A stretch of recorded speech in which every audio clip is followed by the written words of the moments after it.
Hello, my name is Dr. Godwin. I'm a consultant radiation and clinical oncology for NSIA-LUTH Cancer Centre. I'm a specialist in head and neck cancer cases. Here in NSIA, we are very committed in treating all kinds of cancers, especially the head and neck cancers. And today, I will be throwing more light in the treatment, prevention, and the understanding of these cancers. Head and neck cancers are cancers that arise from a particular region, just as mentioned. They arise from the head and the neck. In the head, we have the areas of the nose, what we call the nasal cavity, and around it, what we call the parasynosis. Then we have the mouth, what we call the oral cavity, down to the throat. In the throat, you might have what we call the oropharynx, the nasopharynx, and the larynx. The larynx is what we call the voice box. And all these structures, anatomy, have the same lining, what we call the squamous cells, which make them peculiar for head and neck cases. There are factors that can cause head and neck cancers. First, there's an unknown cause of head and neck cancer, just like any other cancers that we have, that there's no direct cause. But we have what they call the risk factors. And these risk factors, we can highlight them. One, we have alcohol intake, smoking of cigarettes, and also what we call the cheweless smoking, which is cola nuts and all these bitter nuts. And combination of alcohol and smoking can also increase the incidence of getting these head and neck cancer cases. Also, we have the infection with virus, like the human papilloma virus type 16, which can cause oropharyngeal cancer. Also, we have the Epstein-Barr virus that can cause nasopharyngeal cancer. Also, we have some occupational jobs that has been noted to cause head and neck cancer cases. Example, we have those of them working in asbestos industries, wood industry. What are the symptoms of head and neck cancer cases? Generally, just like any other cancers in the body, there will always be some symptoms or signs one will notice when one has this head and neck.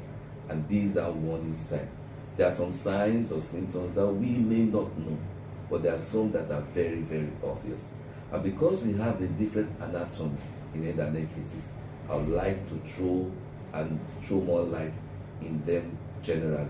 First, there might be some abnormal swelling in your neck, and this swelling might just be there for some time, and this swelling might start increasing. When you notice that, please visit your doctor so that your doctor can take a proper history. There can be the sore throat, a chronic sore throat that has been there for a long time, and you don't know, and the next thing, the sore throat is getting worse. Please visit your doctor. Also, you might have a change of voice, what we call medically the hoarseness of voice. Your voice starts changing, starts becoming hoarse. Try to visit your doctor. Then you might have bleeding, where maybe you're bleeding from the mouth, you're bleeding from the nose, what we call the epistaxis, especially for the nose. Please visit your doctor. It might just be nasopharyngeal cancer. There might be a loss of weight, inability to eat, that is, loss of appetite. Please visit your doctor. These generally are the common symptoms that we have, that patients will have.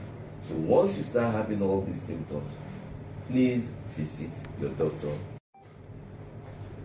The treatment of head and neck cancer, just as I said, involves a multidisciplinary approach, where we have the surgeon, the radiation oncologist, the pharmacist, the radiologist, and the pathologist.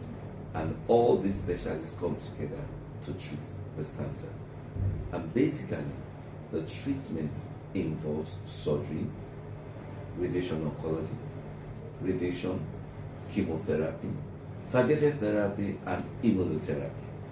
But all these can really treat this cancer if the patient presents early. When we talk about patient presents early, we talk about a stage 1 and a stage 2. Of course, presentation is very, very vital in the treatment of any head and neck cancers. Cancers can be staged to stage 1, then stage 2, stage 1 to 4. And we always advise that patient present very early. In closing, I want to emphasize here that the management of head and neck cancers is not something that you face alone. We at the LLCC are here.